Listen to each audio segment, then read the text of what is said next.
자기 개발은 좋은 건데 그 자기 개발에 신앙심을 섞으면 그건 나쁜 거예요.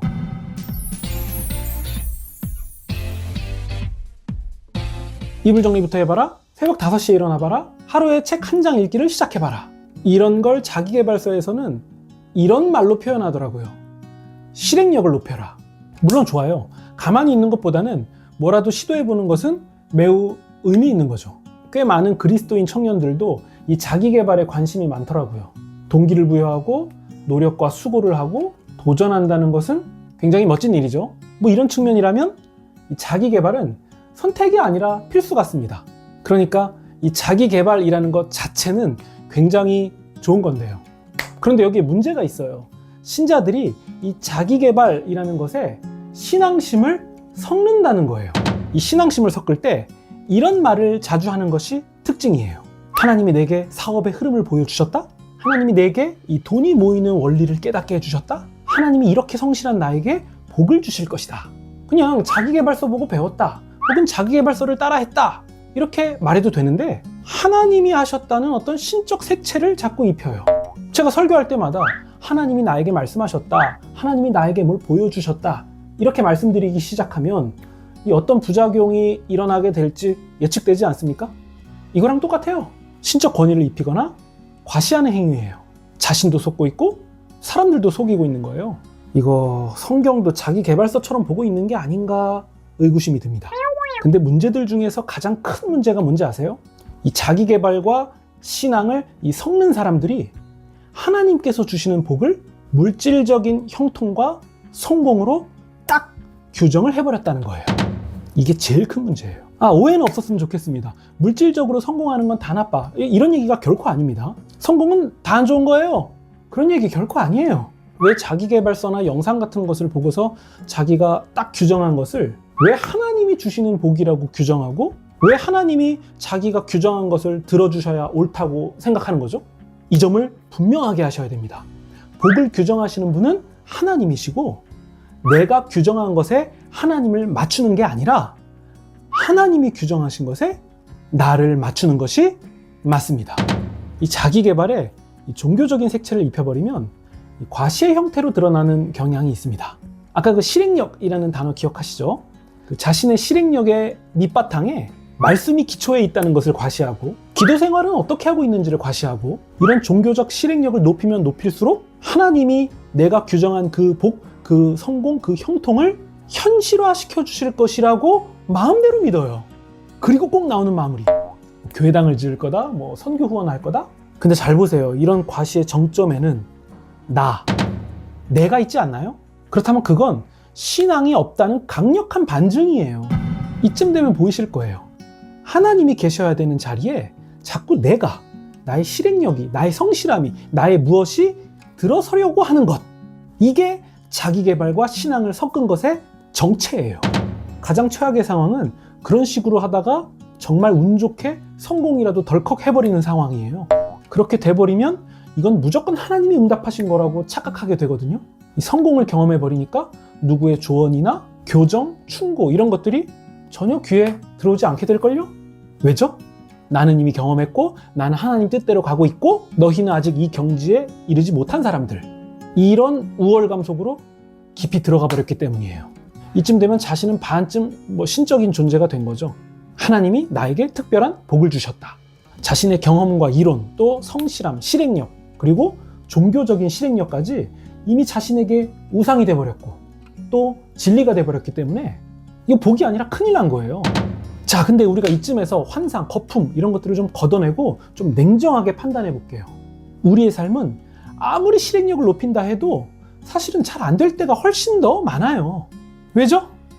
성경이 알려주는 세상은 아담과 하와 이후로 망가진 세상이기 때문에 그래요.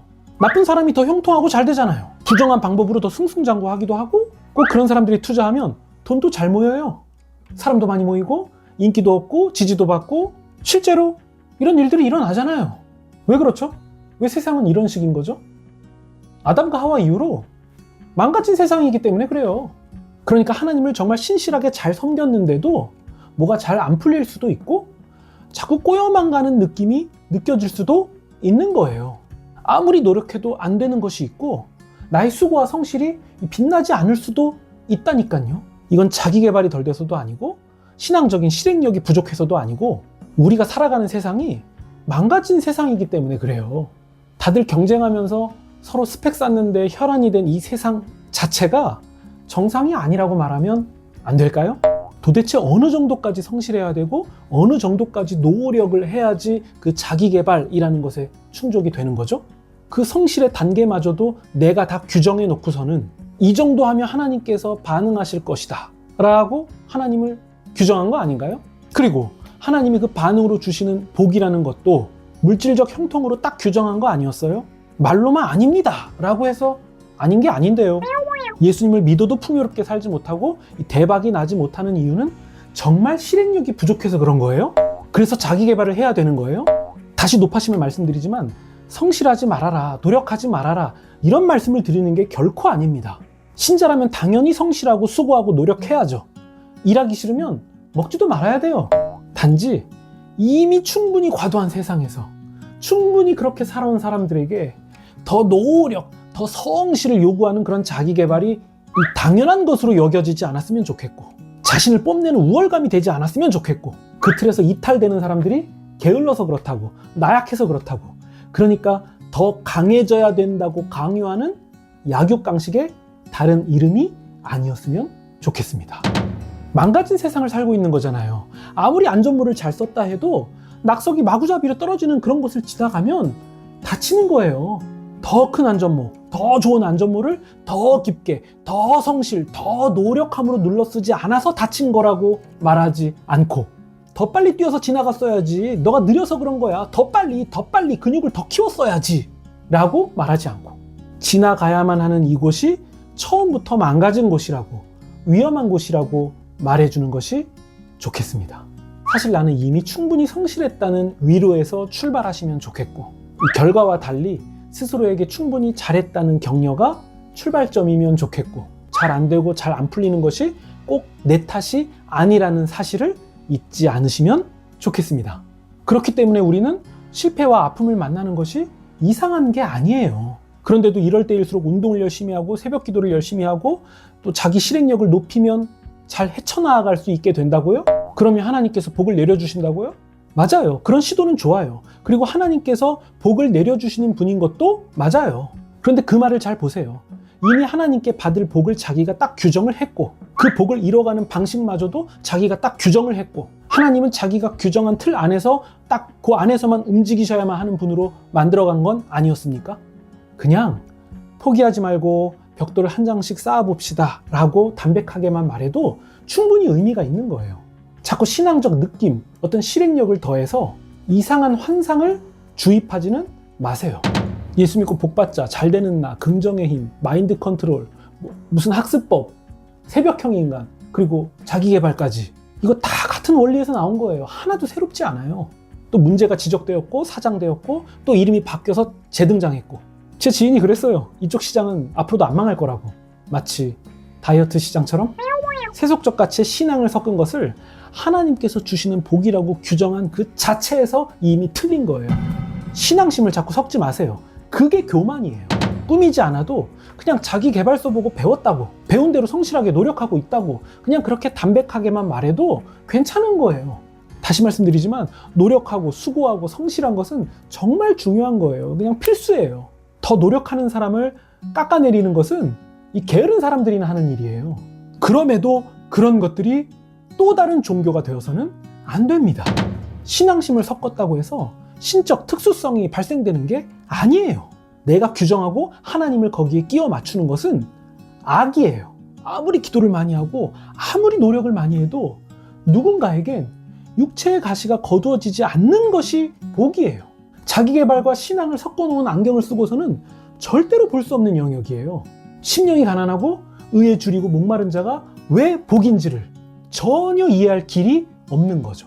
탐심, 탐욕으로 신앙을 섞어서 그럴싸하게 해놓은 것을 하나님이 이루어주셨다, 하나님이 복 주셨다라고 말해서는 안 됩니다. 그리고 그런 말에 속아서도 안 됩니다. 내가 정한 것에 하나님을 맞추는 것이 아니라 하나님이 정하신 것에 나를 맞추는 것이 맞습니다.